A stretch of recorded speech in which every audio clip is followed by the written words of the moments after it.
बिहारी लाल की, श्रीमद् भागवत पुराण की। नेत्र मुनि कहते हैं, हे विदुर, उत्तानपाद के वंश का आगे में विस्तार से तुमको वर्णन करता हूं। उत्तानपाद के वंश में ध्रुव जी ने राज्य किया।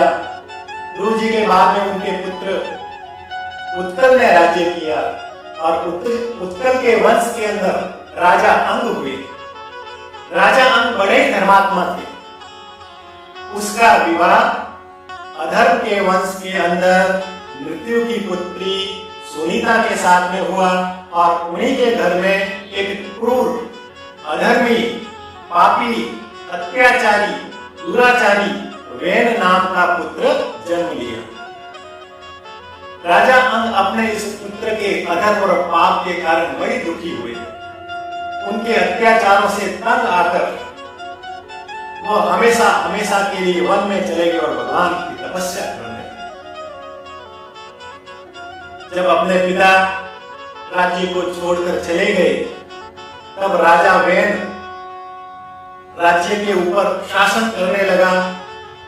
उनका राज्य शासन जब हुआ तो उसने अपने पूरे राज्य के अंदर ये घोषणा कर दी कि न यष्टवयम न यद्वयम न होतव्यम द्विजा इति न्यायवार यधर्मम मेरी घोषेण सर्वस। मैं इस राज्य के अंदर घोषणा करता हूं कि आज के बाद में किसी भी प्रकार का ना कोई यज्ञ होगा, ना कोई हवन होगा, ना कोई यहाँ पर पूजा होगी, ना नारायण को कोई भगवान मानेगा। जब राजा वेन ने इस प्रकार की घोषणा की तो वहां के ऋषिगण, साधु संत राजा वेन के पास में गए और विनती करने लगे, हे राजन, हम जब यज्ञ करते हैं, हवन करते हैं, पूजा करते हैं, भगवान की स्तुति करते हैं, तब भगवान नारायण खुश होते हैं, प्रसन्न होते हैं और उन्हीं की कृपा से हम यहाँ पर खुश होते हैं। हमारी जितनी भी इच्छाएं होती हैं, हमारी सब इच्छाओं को वो पूर्ति करते हैं, तब हम जीवन के अंदर आनंदित होते हैं। इसलिए कृपया करके आप हवन और इस यज्ञ के ऊपर जो पाबंदी लगाई है उसको रोक दें।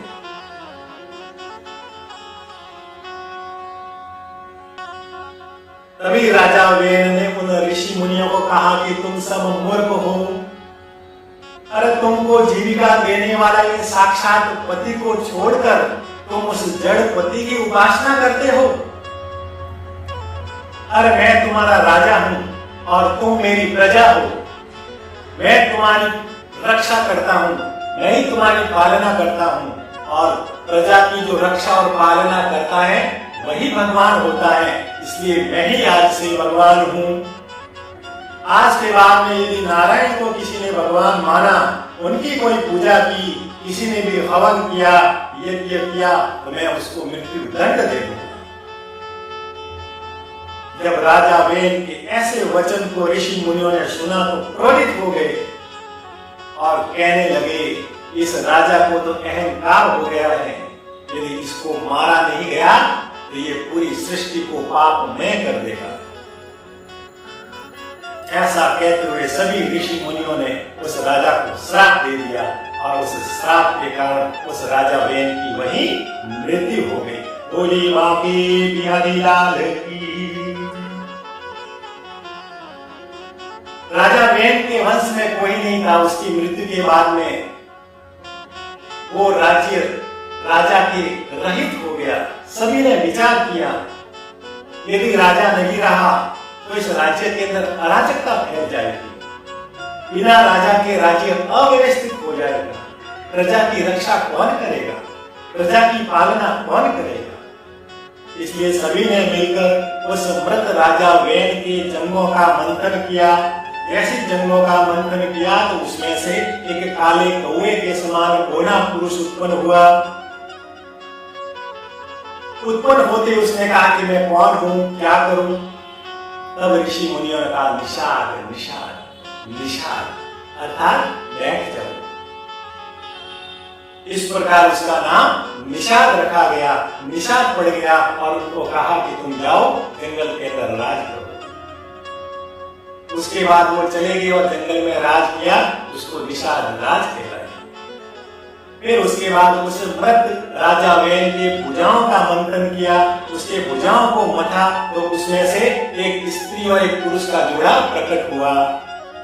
वो स्त्री और पुरुष और कोई नहीं, पुरुष भगवान साक्षात नारायण पृथु के रूप में और स्त्री साक्षात लक्ष्मी देवी अर्ची के रूप में वहां पर प्रकट हो गई। बोले पृथु महाराज की जय।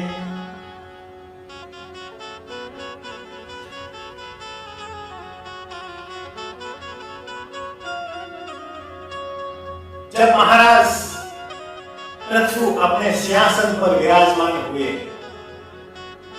तब उन्होंने मन ही मन के अंदर विचार कि मेरे पिताजी ने इन प्रजा की बहुत दुख दिया है, अत्याचार किया है, उन्होंने बहुत अधर्म किया है, इसलिए मैं इन समस्त प्रजाओं की इच्छाओं को, कामनाओं को पूरा करूंगा ताकि वो अपने जीवन के अंदर आनंदित रहे, खुश हो सके। तभी प्रजा को अपने पास में बुलाया, कहा कि तुम्हारी क्या इच्छा है। तब प्रजा और ऋषि मुनियों ने महाराज से कहा कि ये प्रजा, हम बहुत अति दुखी हैं, क्योंकि हमारी जीविका के लिए, हमारे जीवन के लिए जो जो आवश्यक वस्तुएं होती हैं, खनिज, रत्न, औषधि, अन्न, फल इत्यादि, उन सभी को इस पृथ्वी ने अपने गर्भ के अंदर छिपा रखा है। यदि वो नहीं आए, हमें प्रदान नहीं किया, तो हमारा जीवन संकट में पड़ जाएगा, ये सृष्टि समाप्त हो जाएगी। इसलिए हे राजन, हम आपसे सहायता करते हैं, सहायता मांगते हैं कि पृथ्वी के गर्भ के अंदर जितने भी छिपे हुए उन सभी आवश्यकता वाली वस्तुओं को हमें प्रदान करने की कृपा करें। जब राजा पृथ्वी ने ये सुना तो पृथ्वी के ऊपर अति क्रोधित होकर अपने हाथ में धनुष और बाण लेकर कहने लगे, वसुरे त्वां वदिष्यामि मश्चासं परान्मुखीं वागम्बरिष्या वृङ्गते न तनोति च नो वसु। हे पृथ्वी, तुमने मेरी प्रजा की आवश्यकता की जितने भी वस्तुएं हैं, खनिज, रत्न, औषधि, अन्न इत्यादि में अपने गर्भ के अंदर छिपा रखा है। जब ये यज्ञ करते हैं तो देवता के रूप में तुम भाग तो लेती हो, परंतु इसके बदले में इनको तुम अन्न इत्यादि कुछ भी नहीं देती हो।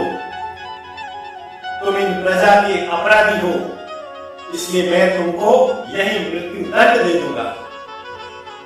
पृथ्वी महाराज के ऐसा क्रोध वचन सुना, तब पृथ्वी माता भयभीत हो गई, डरने लगी और गौ के रूप में धारण करके वहां से भाग गई। तीनों लोकों में भाग रही थी, लेकिन जहां कहीं भी पहुंची वहां पर अपने सामने पृथ्वी को हाथ में धनुष और बाण लेकर खड़े हुए देखा। आखिर भागते भागते जब वो थक गई, तब अंत के अंदर हार मानकर पृथ्वी महाराज के चरणों में गिर पड़ी और उनसे स्तुति कर रही, नमः परस्मै पुरुषाय मायया विन्यम स्थानात् नवे गुणात्मने नमः स्वरूपानु भवेत् निर्घट द्रव्य क्रियाकारक विभ्रमोर्मय। हे परम पुरुष, हे परमात्मा, जब कभी भी इस धरती पर धर्म का संकट होता है, आपके भक्त दुखी होते हैं, कष्ट में होते हैं, तब इस धर्म की रक्षा के लिए, अधर्म का नाश करने के लिए, अपने भक्तों के दुखों को दूर करने के लिए आप अनेक रूपों में यहाँ पर अवतार लेते हैं। आप ऐसे परमात्मा को बार बार नमस्कार करते हैं। हे भगवान, हे महापुरुष, हे राजा पृथु, मैंने अपने धर्म के अंदर इन औषधियों को, अन्न को, इन रत्नों को, इस खनिजों को इसलिए छिपा रखा था क्योंकि आपका जो पिताजी हैं, आपके पिताजी राजा वेन मेरे ऊपर अत्याचार करते थे। मेरे जितने भी जो खनिज, अन्न इत्यादि हैं उन सभी का अनावश्यक दुरुपयोग करते थे, उनको लूट करते थे, उनका नष्ट करते थे, तहस नहस करते थे। इसीलिए मैं उनकी रक्षा के लिए समस्त खनिजों को, रत्नों को, अन्न को, इन औषधियों को मैंने अपने गर्भ के अंदर छिपा दिया। परंतु आपने अवतार लिया है, अब धर्म की रक्षा हो रही है, यहाँ पर प्रजा अब सुखी रहेगी, मेरे दिए हुए इसका किसी भी प्रकार से दुरुपयोग नहीं होगा। इसलिए मैं इस गौ के रूप में यहाँ पर आऊंगी, गौ के रूप में प्रकट होंगी और आप अपने अपने समस्त भक्तों को यह आदेश देना कि वो अपने अपने इच्छा अनुसार पात्र लाए और मेरा दोहन करें। गौ माता की, पृथ्वी माता की इस प्रकार की विनती सुनी तो पृथु महाराज प्रसन्न हुए और अपने जितने भी भक्त मनुष्य, दानव, मानव, देव, नाग, ऋषि, गंधर्व इत्यादि को आदेश दिया कि आओ और अपने पात्रों को लेकर आओ, अपने इच्छा के अनुसार गौ माता को दो के अपने जीवन को आनंदित करो। भगवान का आदेश मिलते ही देवता स्वर्ण के कलश लेकर आए और वहां पर सोमरस का दोहन किया। ऋषि मुनि आए और उन्होंने इस गौ माता से 4 वेदों के ज्ञान का दोहन किया। असुर आए और लव के पात्र के अंदर मदिरा इत्यादि का दोहन किया। मनुष्य आए और उन्होंने अन्न, औषधि इत्यादि का दोहन किया। इस प्रकार से अनेक नाग, गंधर्व इत्यादि ने इस गौ का दोहन करके अपनी इच्छा अनुसार वस्तुओं को प्राप्त किया। तो प्राप्त करने के बाद में सभी आनंदित हुए और सुख समृद्धि से रहने लगे। बोली बांके बिहारी लाल की।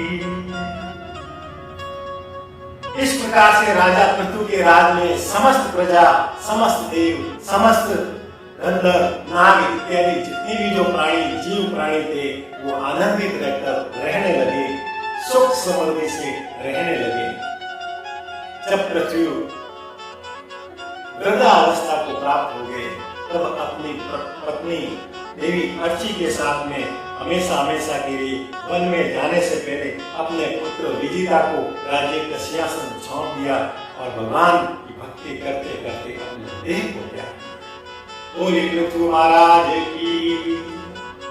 श्रीमद् भागवत पुराण की।